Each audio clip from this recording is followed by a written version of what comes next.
Allahu Akbar. À Butembo, les fidèles de Mahomet se sont réunis dans leur concession à Karimire pour la prière du clôture du mois de Ramadan. Le prédicateur du jour a rendu grâce à Dieu pour le bon déroulement du Ramadan, malgré les sécurités dans la région causées par les terroristes du M23 RDF du côté de Rutshuru et des ADF à Beni et à Nitori.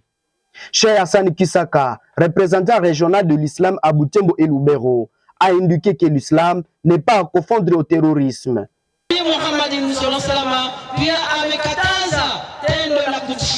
Cette autorité musulmane soutient la levée du moratoire de la peine de mort pour lutter contre la trahison à l'interne et contribuer ainsi à pacifier la région.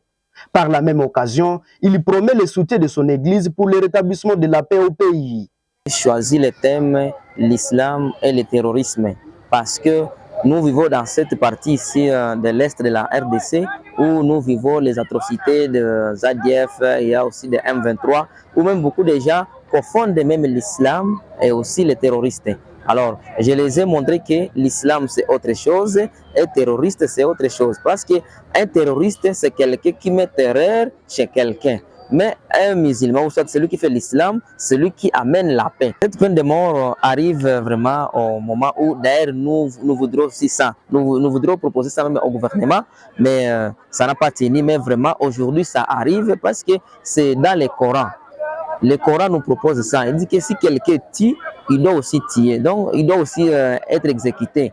Alors, raison pour laquelle, quand nous avons essayé de parler de cette peine de mort de la RDC, nous félicitons parce que ça tombe vraiment juste. Et si on l'exécute, vraiment, vous allez me dire que même 2 jours après, vous verrez que ce qui se fait ici à l'Est vraiment va se terminer. Ces fidèles musulmans promettent de poursuivre à poser de bons actes en faveur de nécessité, sa discrimination. Parmi eux, les victimes de la guerre du M23 RDF.